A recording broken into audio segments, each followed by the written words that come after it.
पति ब्रह्मचारी।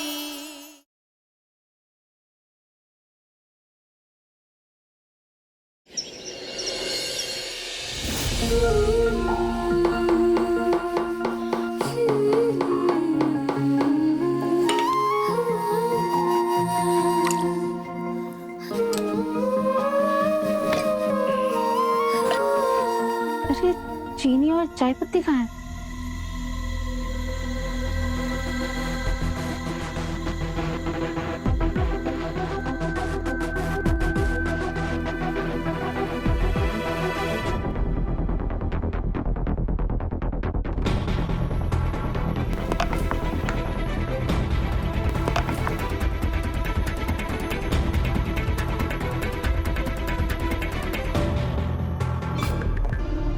ये दो दो जगह।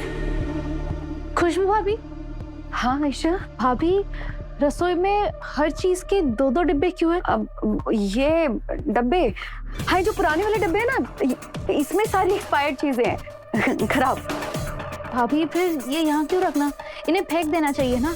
और वैसे भी ताइमा के होते हुए चीजें खराब कैसे हो सकती है? हाँ आप सही कह रही हो, लेकिन तुम जानती हो ना सरला चाची को, वो कभी कोई चीज बर्बाद नहीं होने देती ना, है ना? तो इसलिए उन्होंने ना ये पुरानी चीजें रखी हैं, बोल रही थी कि पौधों में यूज करेगी, नेचुरल खाद की तरह, ऐसा बोल रही थी। अच्छा हाँ, ये सही दिमाग लगाया ताइमा ने। ठीक। थैंक गॉड ईशा को कुछ पता नहीं चला, वरना सारा सच ईशा के सामने आ जाता।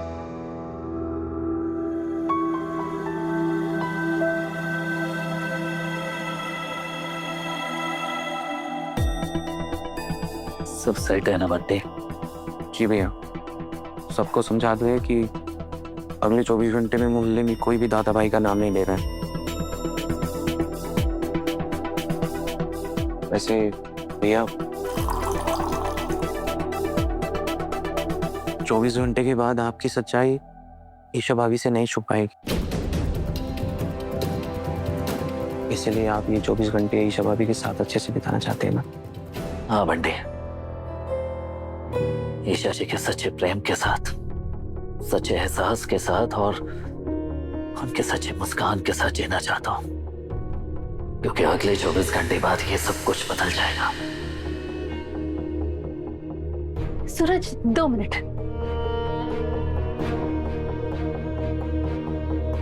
भैया आप बिल्कुल भी टेंशन मत लीजिए, आपके और भाभी के बीच में मैं किसी को नहीं आने दूंगा। मैंने सब तैयारी भी कर ली है, पूरे मोहल्ले में आप दोनों के पोस्टर लगा दिए हैं। मोहल्ले में जहां भी निगाहें जाएगी ना, आप दोनों का नाम छपा होगा।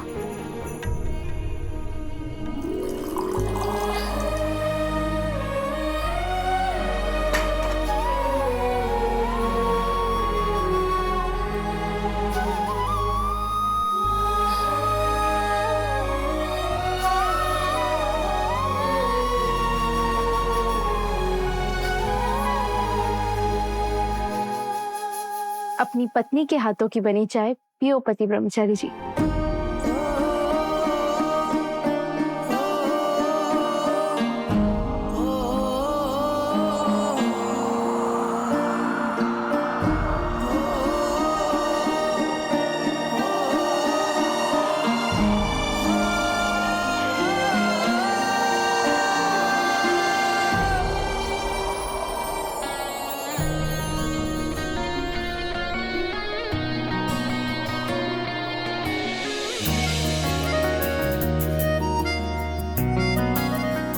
ईशा जी ये बहुत नींद आ रही है, अगर एक चाय हो जाती तो मजा आ जाता, मतलब वो आंखें खुल भी जाती है और एकाग्रता बढ़ जाएगी ना। ठीक है, लाती हूँ। बहुत बढ़िया है ये चाय। सर ये चाय बनाई तो नई सेक्रेटरी ने है, उनको सेलेक्ट मैंने किया सर।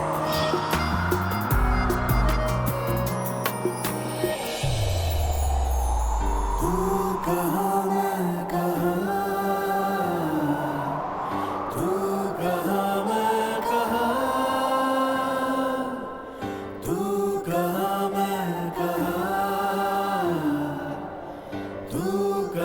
मैं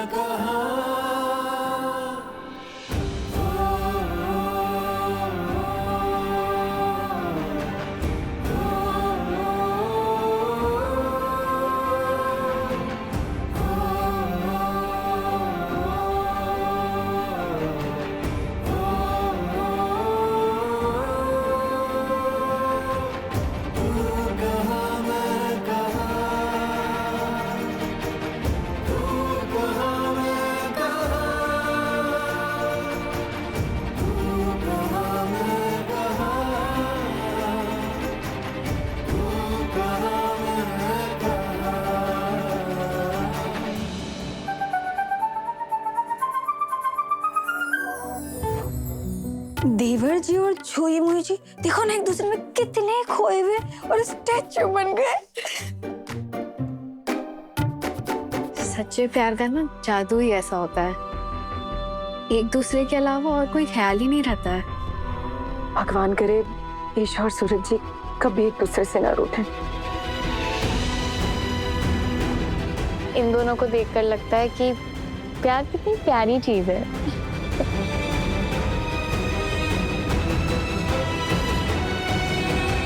हाय हाय देखो ना उनकी चाय भी खत्म हो गई है, लेकिन फिर भी एक दूसरे को देखे जा रहे हैं। अब देवर जी, छुई मुई जी,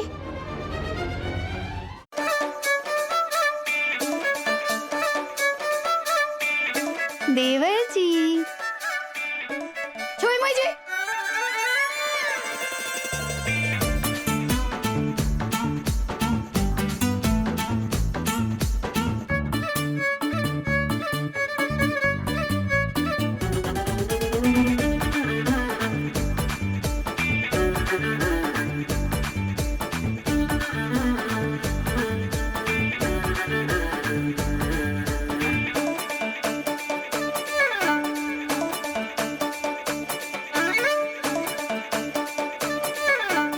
लगता है ठंडा है।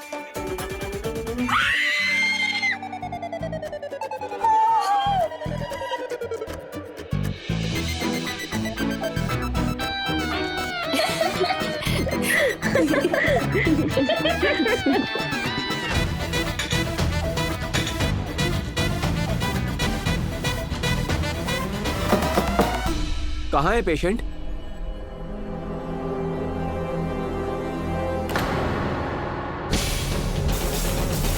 गॉड, मुझे तो ध्यान ही नहीं रहा कि आज डॉक्टर साहब भी आने वाले हैं। अरविंद जी कहाँ हैं? आज उनका रूटीन चेकअप है।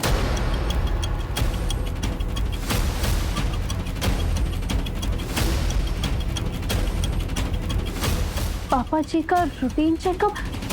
सूरज, क्या हुआ है पापा जी को? अब वो पापा जी एक्चुअली स्कूल के बच्चों की बहुत फिक्र करते हैं ना, तो उन्होंने अपने डॉक्टर को स्कूल के बच्चों के हेल्थ चेकअप की जिम्मेदारी दे दी। अब डॉक्टर साहब हर महीने बच्चों के चेकअप के लिए भी आ जाते हैं। हाँ भाभी, तो बच्चों के बहाने चाचा जी का भी रूटीन चेकअप हो जाता है, सही है ना? अब डॉक्टर साहब, चाचा जी ना आज बाहर जाने वाले हैं, तो वो जब वापस आएंगे तब आप आ जाना। ठीक है, मैं बाद में आता हूँ। ईशा जी, पापा को कुछ नहीं हुआ है, अब बेकार में परेशान हो जाती है। अच्छा वो सब छोड़िए, आपके लिए एक सरप्राइज है। सूरज, इतने सरप्राइज तो हो गए, अब कौन सा सरप्राइज है? हाँ तो ईशा जी, इतने दिनों बाद मिली हैं आप, अभी तो सरप्राइज पे सरप्राइज मिलते रहेंगे आपको। चलिए आइए, चलिए आइए आइए आइए।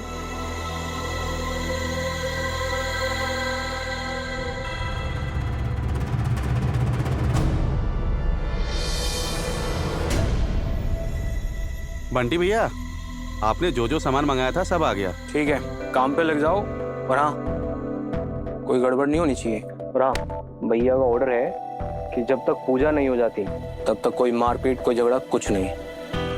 लेकिन कोई मजबूर इंसान तकलीफ झेले ये भी भैया नहीं चाहते, तो इसलिए अगर काम करना पड़े ना तो भाभी की नजरों से छुप के करना। ओके भैया। सुन, अगले कुछ दिनों तक सूरज भैया को कोई भी दादा भाई नहीं बोलेगा, सब सूरज भैया ही बोलेंगे। पर भैया, दादा भाई को नाम से कैसे बुलाएंगे? अरे दादा भाई का नाम बोलेगा ना तो सूरज भैया खुद मारेंगे तुझे। भैया भाभी को सम्मान देने के लिए पोस्टर बनवा रहे हैं, इसलिए पोस्टर वाले को बता कि भाभी के सम्मान में ना कुछ अच्छा सा मैटर लिखे और ये सारे पोस्टर मोहल्ले में लगवा दो। समझ गया? ठीक है भैया। ठीक है। ईशा जी,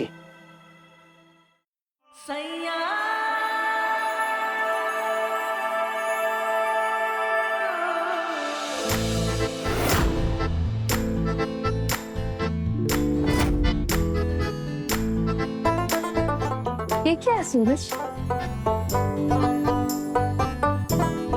मेरी तरफ से एक छोटा सा तोहफा आपके लिए। ईशा जी, मैं चाहता हूँ कि ये साड़ी पहनकर आप मेरे साथ मंदिर चले। भैया अब आईपीएस बन गई हैं आप, भगवान जी को थैंक्स कहना तो बनता है ना।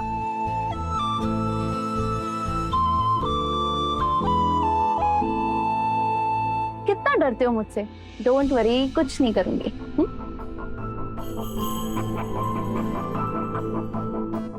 थैंक यू पति ब्रह्मचारी जी।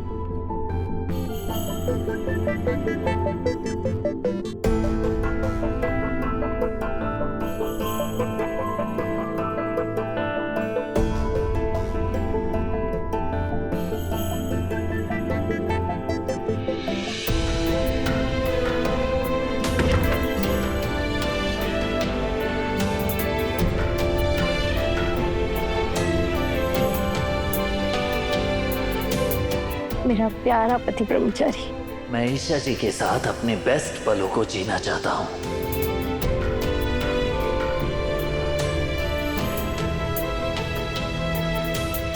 भैया, कमरे के बाहर क्या कर रहे हो? तू जा अपना काम कर।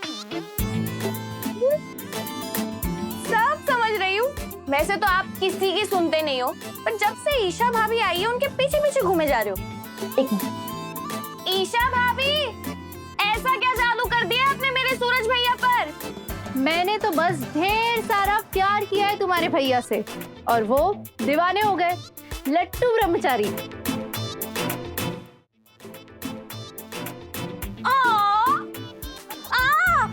सुन लिया तूने जो तुझे सुनना था? हाँ? चल जा मैं यहाँ से। हाँ हाँ जा रही हूँ। मुझे भी कोई शौक नहीं है दो प्रेमियों के बीच में हड्डी बनने का। बाय बाय ईशा भाभी। बाय रिया।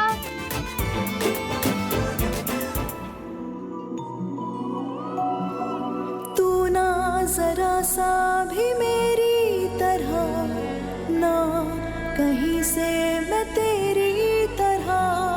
कैसी है ये दास्तां, ये दास्तां।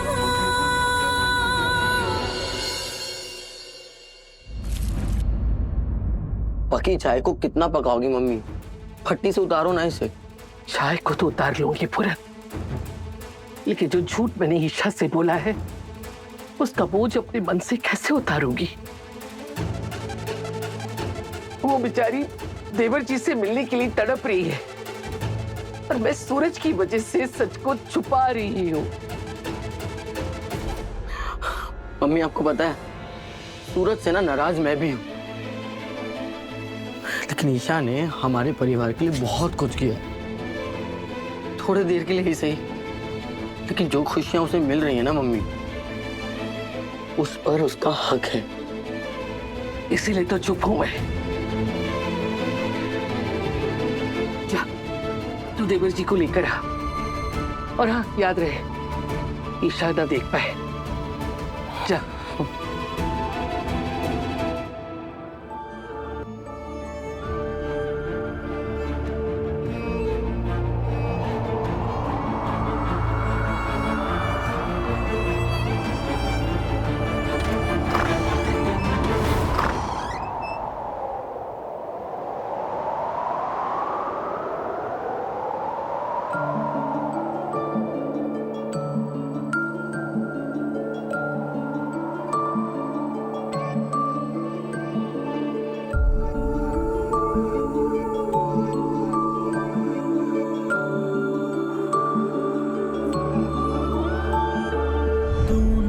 जरा सा भी मेरी तरह, ना कहीं से मैं तेरी तरह। मिलके भी दोनों हैं अजनबी, कैसी है ये दास्तां, ये दास्तां।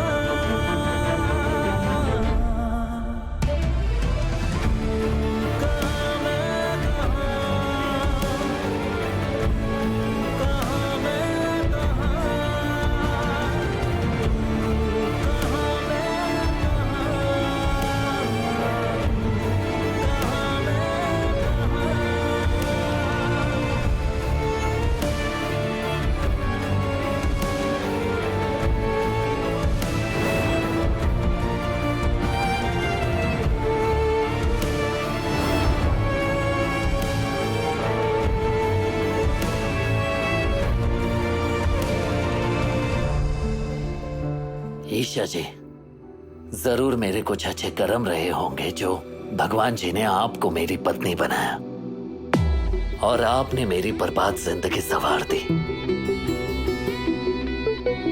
आइए साहब, तू कब का निकल चुका है, बातों में उलझा के मुझे घूरे जा रहे हो। भ्रष्ट ब्रह्मचारी।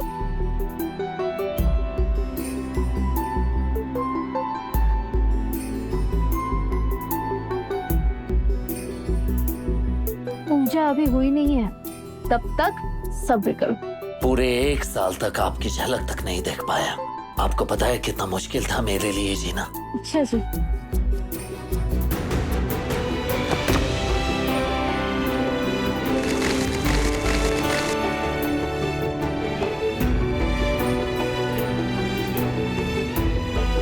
क्या है ये ईशा जी? अरे अब आप IPS बन गई हैं, अब भी आप सुधरी नहीं हैं, सारे कपड़े फैला दिए।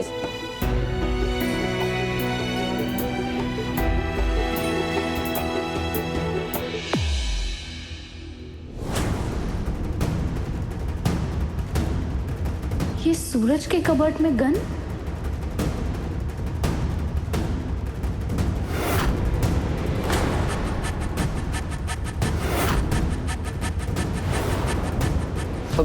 बाबू, ईशा कहाँ है? वो और देवर जी दोनों अपने कमरे में हैं। अच्छा है, मुझे चाचा जी को इलाज के लिए अस्पताल लेके जाना है। तू चल मेरी मदद कर जल्दी से, और ध्यान रखियो कि ईशा ना देख पाए।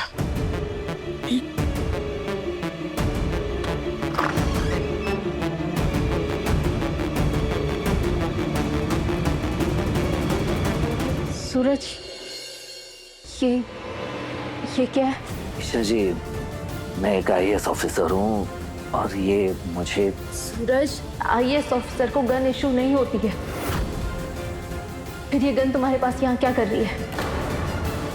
बताओ मुझे। सूरज, सूरज मेरी तरफ देखो और मुझे सच सच बताओ, क्या छुपा रहे हो, प्लीज। ईशा जी, अब मैं और झूठ नहीं बोल पाऊंगा आपसे।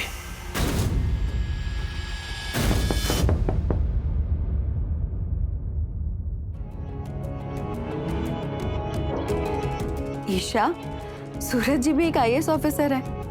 तुम इन्हें तो बख्श दो कम से कम। उन्हें भी सवालों के कटघरे में खड़ा कर रही हो। भाभी, ये गन घर में क्या कर रही है? सूरज जी, मुझे ऐसा लगता है कि अब आपको ईशा से कुछ छुपाना नहीं चाहिए, सब सच सच बता देना चाहिए। यही कि ये गन आपने क्यों रखी है अपने पास? बताइए भाभी, बताइए मुझे। एक्चुअली ईशा, सूरज जी ने ना ये गन अपने प्रोटेक्शन के लिए रखी है। तुम नहीं जानती, लेकिन कुछ दिन पहले ना सूरज जी के ऊपर हमला कर दिया था कुछ गुंडों ने। बस उसी के तुरंत बाद सूरज जी ने सरकार से ये गन इशू करवा ली थी।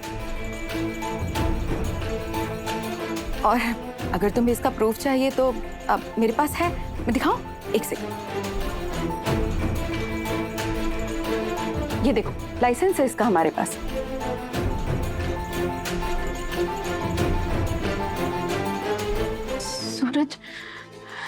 सूरज पर हमला हुआ था। किसने किया था तुम पर हमला? हाँ? कहीं उस दादा भाई के गुंडों ने तो नहीं किया?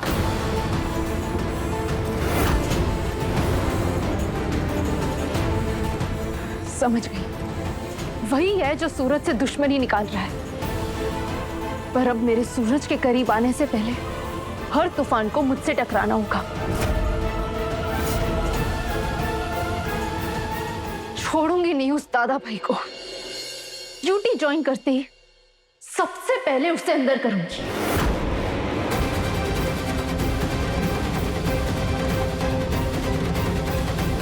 अरे बस बस बस ईशा जी, अब इन 24 घंटों में हम काम की बात बिल्कुल भी नहीं करेंगे, ठीक है? हमें साथ मंदिर चलना है, चलिए चलिए।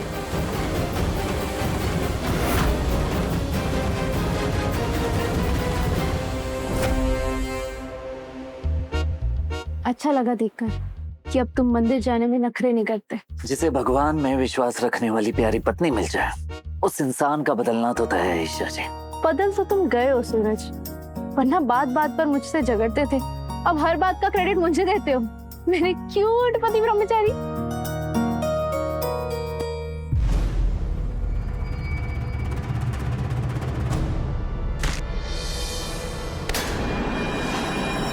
पापा,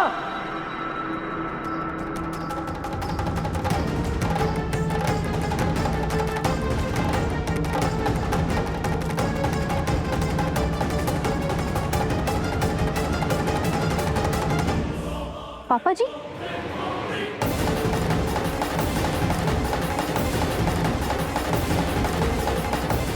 आखिर किसके लिए सूरज इतना परेशान हुआ? कौन है? ईशा जी इधर ही आ रही हैं। इन्होंने पापा को इस हालत में देख लिया तो बहुत गड़बड़ हो जाएगी।